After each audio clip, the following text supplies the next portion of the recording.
Ready? What's this episode? Why bodybuilding's better than powerlifting? Gotcha. All right. Here we are, Real Recovery Talk. I am your host, Tom Conrad. In today's episode, we've got Benjamin B. What's happening? And we got Dr. T. Hello, hello. First things first, thank you for tuning in on the podcast app, whichever one that you choose to use, and thank you for watching on YouTube. In the end, if you have any comments, questions, or concerns, you could always reach us. info@realrecoverytalk.com. Again, it's info@realrecoverytalk.com. And ultimately, we want to help you turn your mess into your message. Right, Ben? Yes, sir. Right, T? Right. What's happening? It's been a busy day for us. Yeah. Good things. All good things, but busy. Good things. What about you, Ben? I'm good. I went surfing this morning, which I really needed. Yeah? It was freezing out there. I was shivering, Yeah. but it's like Mind you, the water's like 70 degrees Fahrenheit. the water was warmer than the air. Yeah. But when you're on top of the board and getting wind blown, Were the waves good? amazing. Were you pitted? There was some pits, Tom. All right. So in today's episode, we're going to talk about something that has been recent in the headlines. And I find it, it's somewhat interesting. But Patrick Mahomes, his father, got picked up for his third DUI. DWI? Well, yeah, where I was from, they called it DUI, driving under the influence or driving while intoxicated. Mm-hmm. Minnesota's DWI. Florida's DUI. I wonder why they do that. Who knows? I mean, it all means the Lawyers. same thing. Legal stuff. Yeah. So, we thought this would be a good opportunity because honestly, that can put the family dynamics in a little peculiar situation.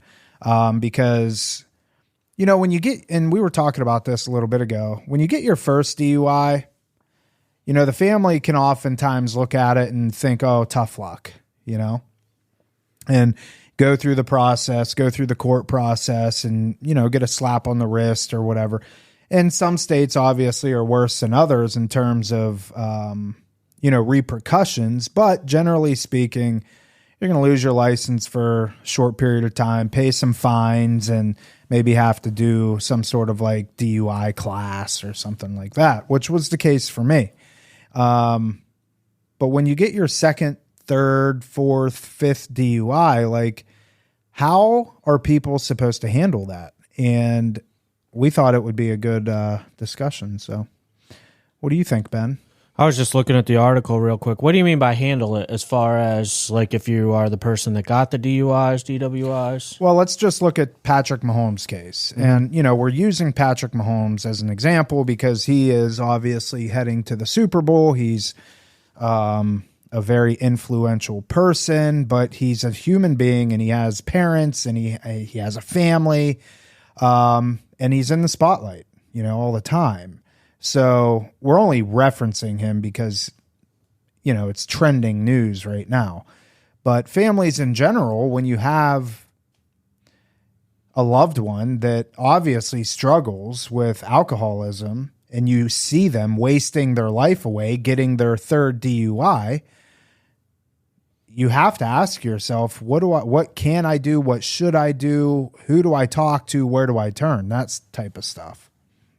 Yeah, there's definitely, obviously this isn't, criteria for alcoholism, but there's definitely signs of alcoholism right there. And I was just briefly looking through the article and, we tie it into life being unmanageable. For instance, he got pulled over because his registration was expired. Like generally speaking, somebody that has their life together knows when their registration's expiring. I mean, people make mistakes, don't get me wrong. Me. But I went 6 months without having. Anyways, go ahead. Recently? Yeah. Tom. Well, you're an alcoholic. My point. Yeah, exactly. So, but it does look like there's definitely some unmanageability there, especially when and there's that saying like consequences won't keep you sober, and the consequences of having 3 DUIs. And I can't speak to, I don't know what state he was in when he got the DUI, but generally speaking, in most states, if you blow over a .20, it's an automatic felony. A lot of times, depending on the state, your second one is an automatic felony. You know, people do jail time, things along those lines. It said here he had to do 40 days of jail time, which he served on the weekends. That stuff doesn't keep people sober. So, like, to your point, like, what do you do? Wait, when did he serve 40 days? He just got picked up. Well, he's had in the past, I didn't look too much into it, but I think he's had at least like 3 to 4 incidents in the past. Yeah. In the past like 10 to 12 years. So this has been like a recurring theme for him where he's had these incidents where he's been picked up. So at some point in time. That was in 2018, the 40 days. You know, so you would think that the fear would be there in any normal person. But I'm a believer when alcoholism is driving it, that fear, that desperation to drink, and well, you lose all inhibitions, you know. So what do you do? I mean, that's the question. As a family member, what do you do? In an ideal world, you know, he would go to treatment and, you know, work a program of some capacity and stay sober, you know, for the rest of his days. But, you know, we can't predict the future, and, you know, we can wish all we want, but doesn't mean that it's going to happen. So if you're a family member, like, what can you do? a lot of the times at that point, it's court-ordered treatment too. You know, I mean, third DUI, a lot of times you're not pass and go, collecting your 200, you're going straight to prison per most judges. But again, case by case, we know how that goes. Not everybody gets treated the same.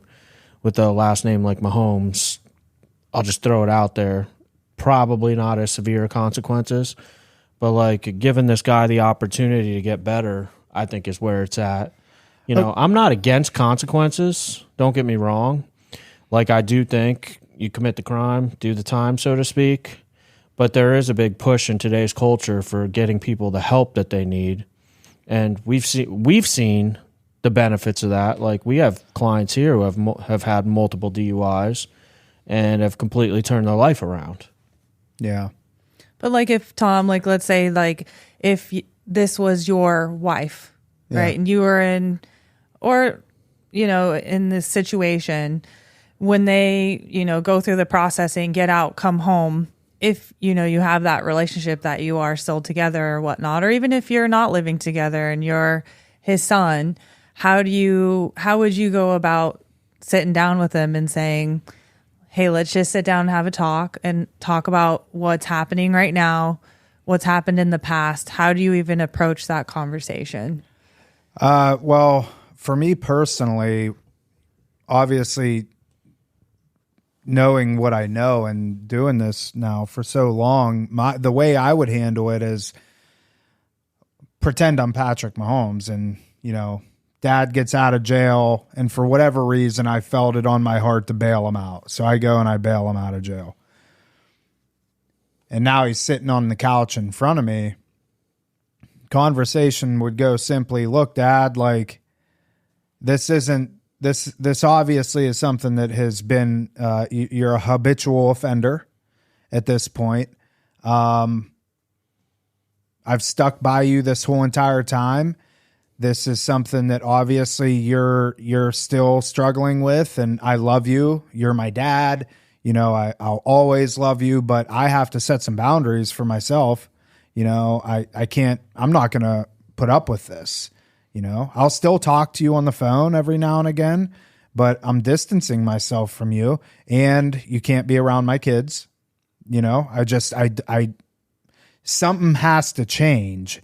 And it doesn't seem as if the 40 days in jail that you did in 2018 was enough. You know, the massive amounts of fines that you have undertaken has been enough. You know, I don't even know what health consequences you have from the alcoholism at this point has been consequential enough. Maybe you not being able to see your grandchildren will be consequential enough. You know, because I'd be at that point, I'd be way past the point of hurting feelings. You know, it's about him getting the help that he needs. And, you know, like what Ben says, you know, consequences won't keep you sober. They can get you sober, but they won't keep you sober. And on top of all that, I would say I'm leaving this extremely open-ended, but you can pretty much consider, at least for the next 6 to 12 months, there's going to be very limited communication with me.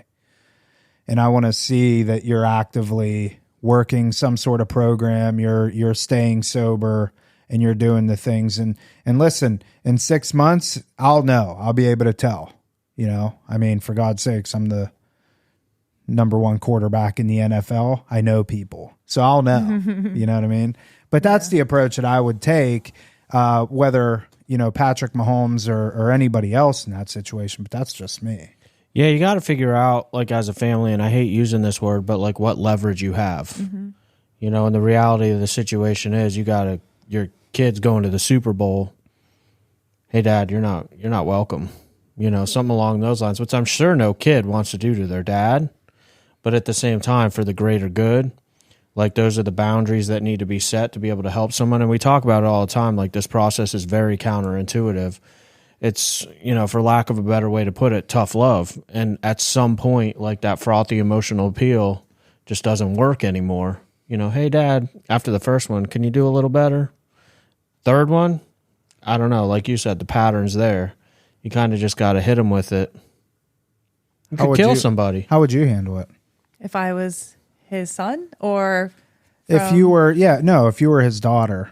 If I was his daughter, I would be very similar to you. I'd probably be more empathetic because we know how Tom is. I thought you were going to say we know how women are. Oh, I wasn't going to say that. Oh, okay. But coming from a woman's perspective, I'd probably, just because it's hard for women, especially if it's a father figure or, you know, something very close like that. But I would set healthy boundaries for myself.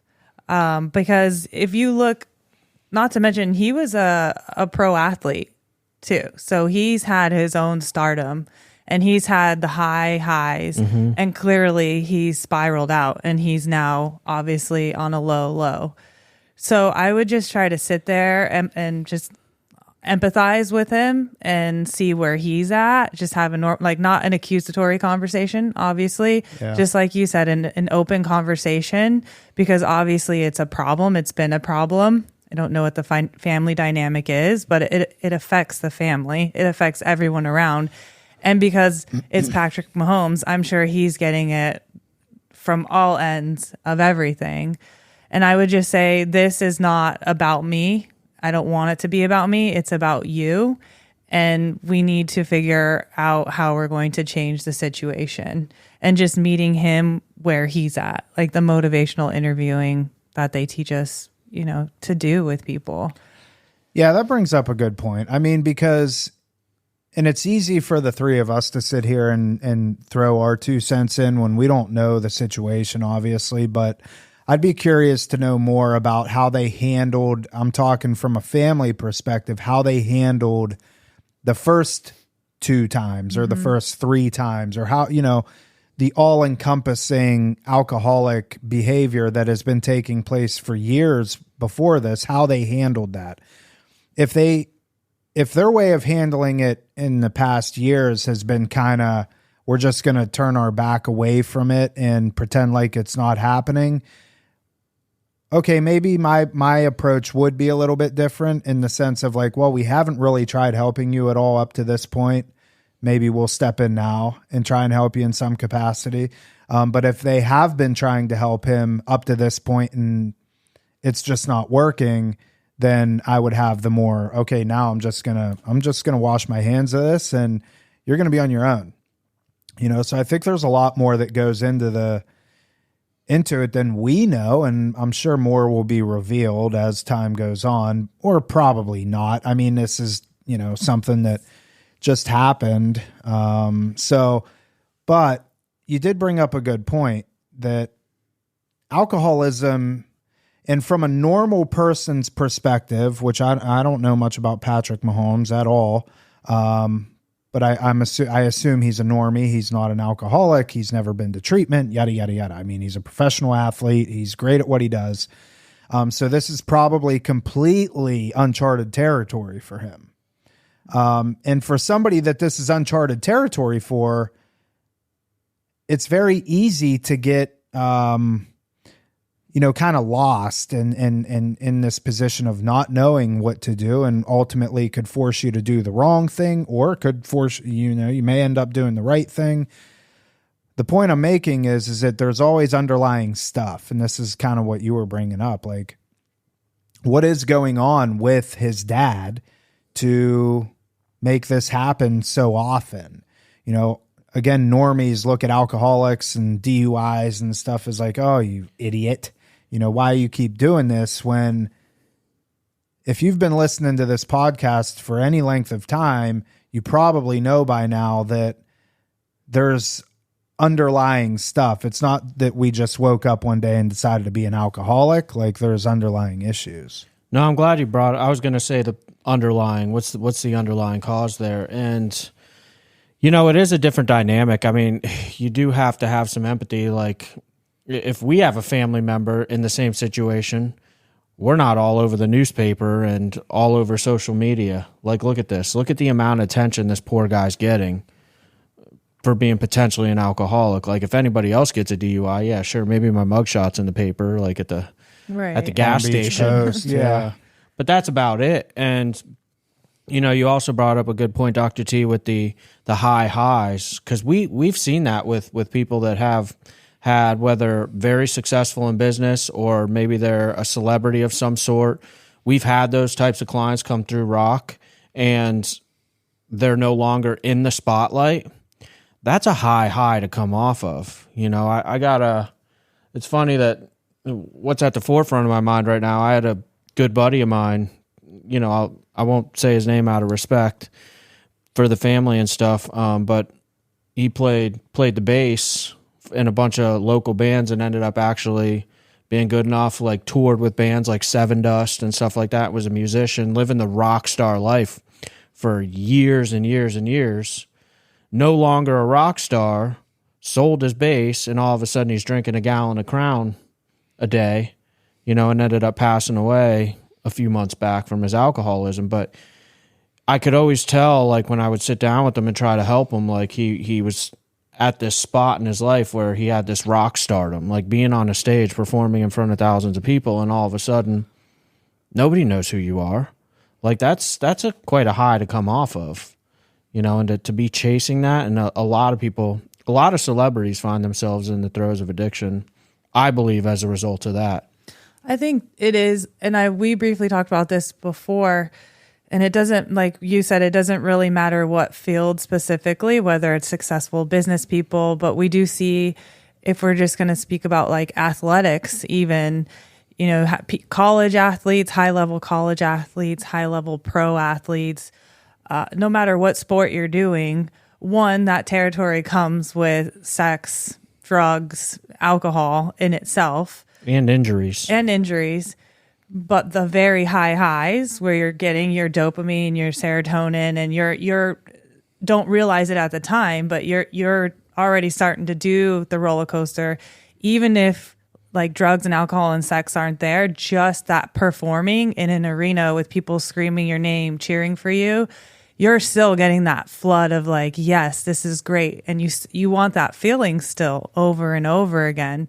Along with it, you do have structure because you're going to practice, you're doing games, you're with, your team or your coach. So you have structure in your life, you have a goal. Then when these things come to an end, people often lose their identity and they lose that structure. They lose that positive reinforcement of just that validation externally.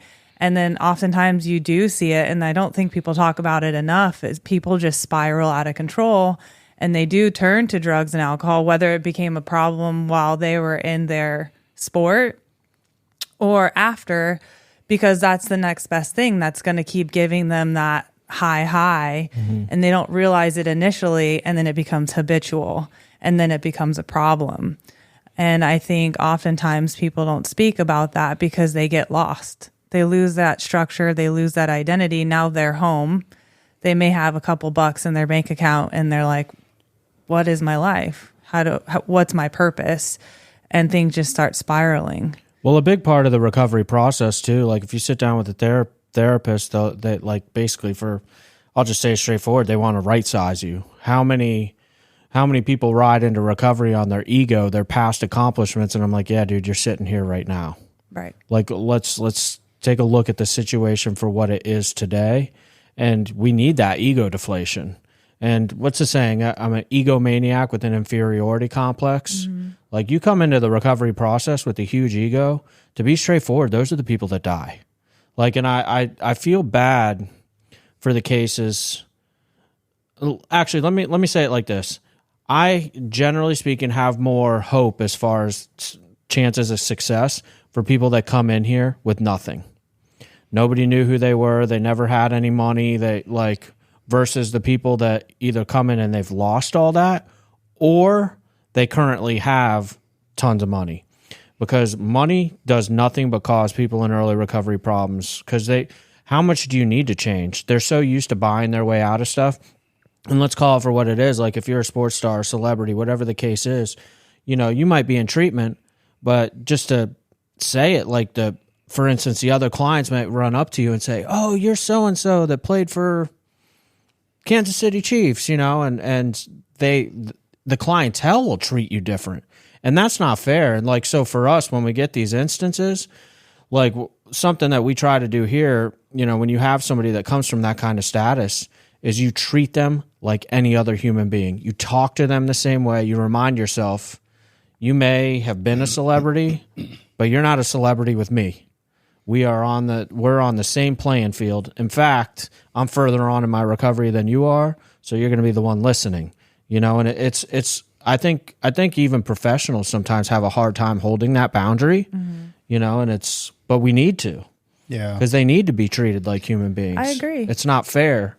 And they suffer all of the same feelings. Like, if you take everything else away, the money, the fame, all of that stuff comes down to is just their depression, their inadequacies, their guilt, their shame, their ego, all of the things that people in recovery struggled with early on. So if you remove all of the tangible factors, which we talk about a lot with our patients and clients, it's important, and it's hard to separate that. I mean, there's even a big movement right now. If you look at social media, I think like Facebook and Instagram are doing something to curtail like the amount of likes people get and stuff. Because, for instance, they bring up like young girls all the time trying to get the validation, like, how many likes can I get on my video? It's the same kind of thing. Agreed. On a post, Mm-hmm. It does a lot of damage. Well, you saw Mark Zuckerberg. They had him in front of Congress and all the CEOs. Mm-hmm. All the CEOs of the big social media companies in front of Congress. I mean, they do this every year. For whatever reason, all the CEOs of like Twitter and Facebook, Instagram stuff have to go sit in front of Congress, and it's basically an opportunity for the congressional people to bash them over the head with a big stick for an hour or two, and then they go off on their way.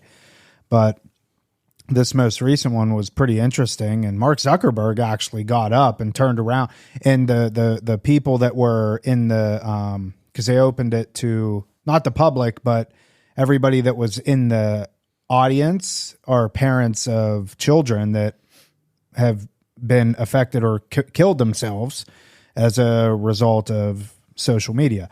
Now, you could speculate, well, is it a direct result of social media or what? But, chances are in this day and age it was. Anyways, Mark Zuckerberg got up and turned around and apologized to all the families and stuff like that. And, was it sincere or was it something that he felt like he had to do? Probably a little bit of both.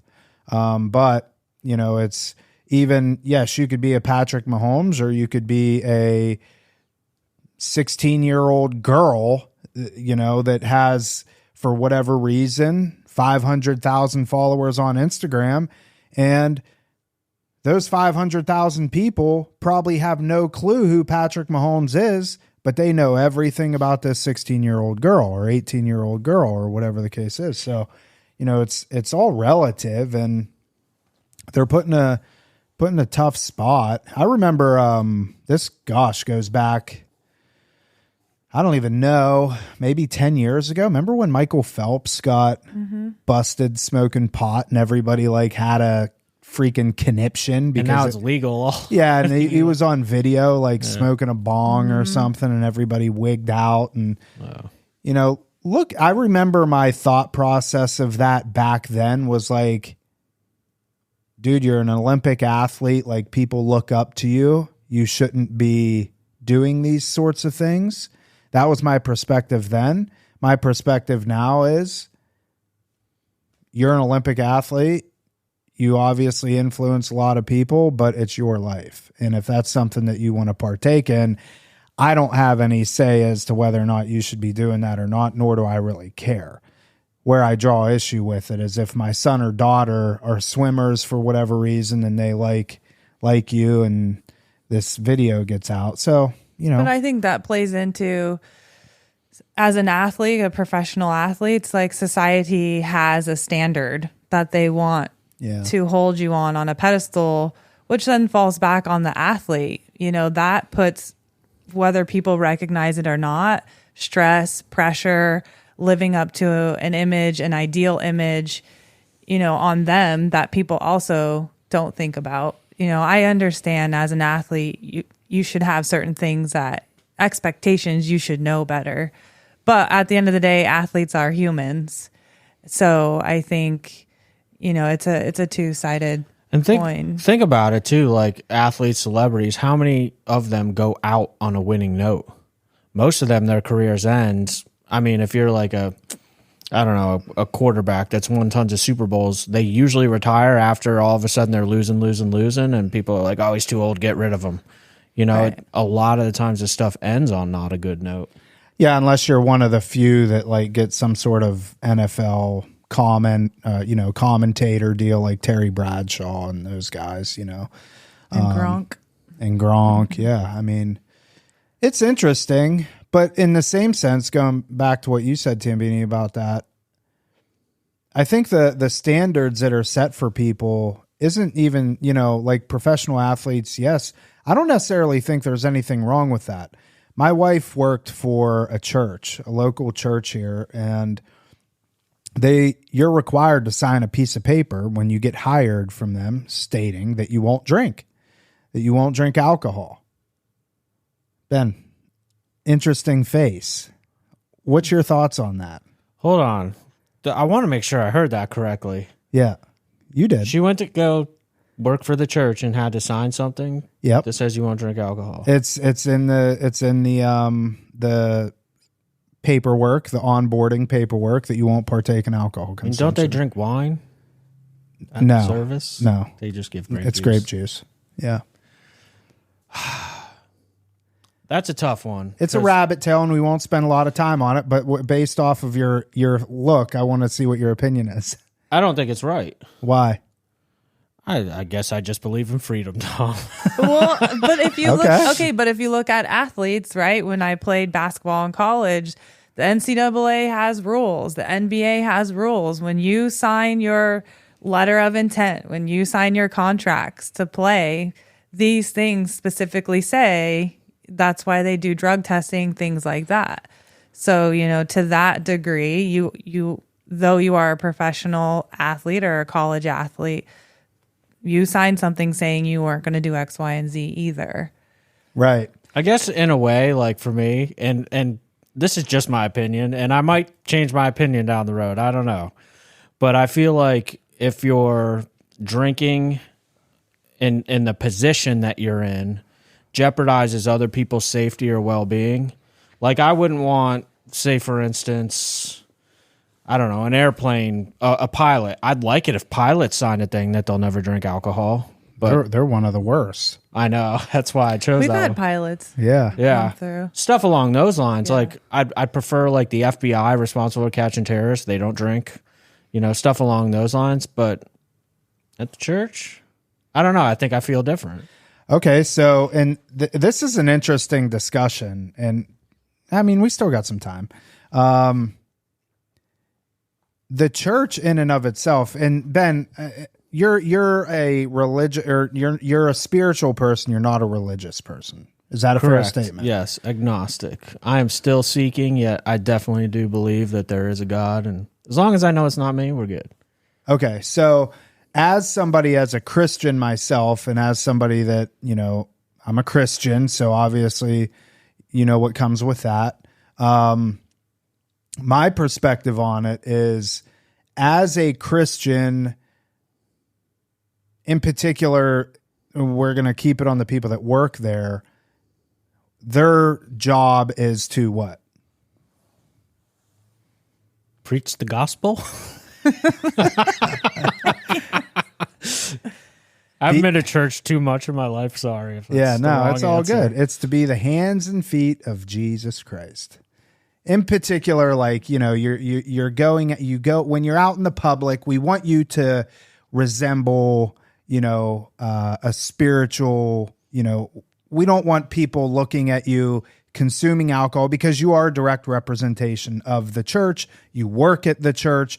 We believe that alcohol in and of itself isn't a good thing. And so therefore they, make you sign this paper. Now, I do know for fact that there are people that, sign it and, and they're inside their own home. They choose to have their cocktails and stuff like that. Totally cool with that. But when they're out in public, it was a big thing. Like, you just don't drink, because you don't know. If you work in the church, you're kind of looked at as, in somewhat of a way, of a higher standard, a higher calling, a higher moral ground. And so you have to represent that. And I think that goes back to what you were saying, like with the professional athletes and even the Michael Phelps and stuff like that. Like, these standards are set, and for good reason, I think. But I guess my question comes in with that, because I, like, in college, you definitely, in athletics, those people partied pretty hard, and it was readily apparent that people had issues, more so than just binge drinking on the weekends. It was an issue. So comes the question for the NBA, NFL. You have church, you have people sign these contracts, but what happens when it is a problem? And how do these people seek help without, violating these contracts or having negative repercussions for reaching out and saying, like, I really have a problem, or my teammate, or me going to someone and saying, my teammate's really struggling. There's a problem here. How do we go about this? How do we navigate this? Are there systems in place to help these people that are struggling so they, don't risk losing everything? That's a really good question. I'm not an attorney, but I'd be curious, like, you use the church as the example. What if Amanda did drink, developed a drinking problem, and then went and sought treatment? Because there are federal laws saying you can't be terminated from your job for seeking help for substance abuse or alcoholism. So it'd be like, well, I don't know. That's a strange one. I don't know. I don't know what the legalities would be around that. If in your onboarding paperwork, you're signing a document saying, I'm not going to drink, and then you develop alcoholism, the church maybe, or any employer, if this is kind of their policy, they may be free and clear of any repercussions. Yeah, they might be. I don't know. I'm not sure. It's a good question. But also, that brings up, since we're kind of bringing it up indirectly, I do want to throw it out there, because we get this question a lot, or concern, I should call it, on a lot of the calls that we get. People are concerned about losing their job, stuff along those lines. And I do have a lot of conversations with professionals letting them know that they are protected by federal laws, as long as they approach their employer, let them know, especially after COVID, for whatever reason, there was a big push for and FMLA. The American with Disabilities Act. There are things out there that protect people, but I think there's so much shame and guilt and just the negative connotations that come along with substance use and mental health, that people are afraid to seek help, especially high level athletes. Going back to Patrick Mahomes, like, his father is not in the NFL. I think he was a professional baseball player, but don't quote me on that. I know he was a professional athlete. So who does he turn to if he is completely, this has happened a few times for him, but if he is completely, new to this, does he reach out to, does the NFL have a program that, that they could connect him with, that can give him resources? Does he have to do this on his own? How do people navigate that in high level athletics or even in college? Do they have programs for that? I don't know, but I think that's something we should look into that. He could email info@realrecoverytalk.com and we would set him up somehow. I want to throw it out there too, since, part of the topic, we have seen people who have quote unquote permanently lost their driver's licenses get better and have like a decade of sobriety and actually get their driver's license back and stuff like that. Like, cause that's challenging, man. Like if I'm in my active alcoholism, I get multiple DUIs. That follows me the rest of my life if I can't get a driver's license. What a challenge. Like at that point, I've seen a lot of people just throw in the towel. Like, dude, I can't drive, I can't work. Nowadays, I'll just call it what it is. At some point, I don't think starting off in early recovery, you necessarily need a vehicle, but not having one further on in your recovery so that you can progress in your career, etc. Like that's can be a big problem, a big hurdle. But I just want to throw it out there that I've seen those cases, and I've seen people do very well in recovery and build quite good lives with no driver's licenses, or they get them back some magical way. Petition the courts or something. Yeah. I don't know. I mean, it's interesting. It's an interesting topic. We should circle back on another episode about the like the alcohol and like the overall stigma behind it and within the workplace, and the resources for people once it's kind of outed. I can tell you this, within the church, in general, a lot of times it's brushed under the rug. People don't really want to draw attention to it. And the reality is that you got a lot of people, alcoholics, drug addicts inside the church that need help just like anybody else, but they're afraid to say anything, which sucks, because if you're afraid to say something, you just, go on living your life, then not a good place. Everything has its pros and cons. I can see that the pros too, don't get like have it. If the church has her sign something saying she won't drink, I see the benefits to that. I'm not going to deny that. But I also see the negatives like you're talking about right now. If somebody truly needs to get help. Well, and if your paycheck hinges on it, it kind of forces people to, I don't know. Yeah, it's an interesting thing. I know when I first heard about that, I'm like, what? That's crazy. But as time went on and I kind of understood it, and I actually talked to a couple of the pastors and the methodologies or the mindsets around it, it made sense to me. You want to be a direct representation. So anyways, that was fun. Anything else? No. I hope the guy is able to get help. I'll say that. Yeah. Well, for sure. It really sucks for your mistakes to be put in the spotlight like that. Yeah. I mean, your whole family dynamic just. Yeah. Especially now. I mean, my gosh, he's a week away from the Super Bowl, and this is what everybody's, that and Taylor Swift and Travis Kelce. Like, sorry, Patrick, all your thunder's getting taken. Well, I just Googled Mahomes Sr. DUI and like an endless list of articles came up. I mean, it's sad. Yeah, it's clickbait, people want to, I don't know. All right. Well, that is it for this episode of Real Recovery Talk. Thank you for tuning in. In the end, if you have any comments, questions, or concerns, you could always reach us, info@realrecoverytalk.com. Again, it's info@realrecoverytalk.com. And ultimately, we want to help you turn your mess into your message. That is it. We will see y'all later.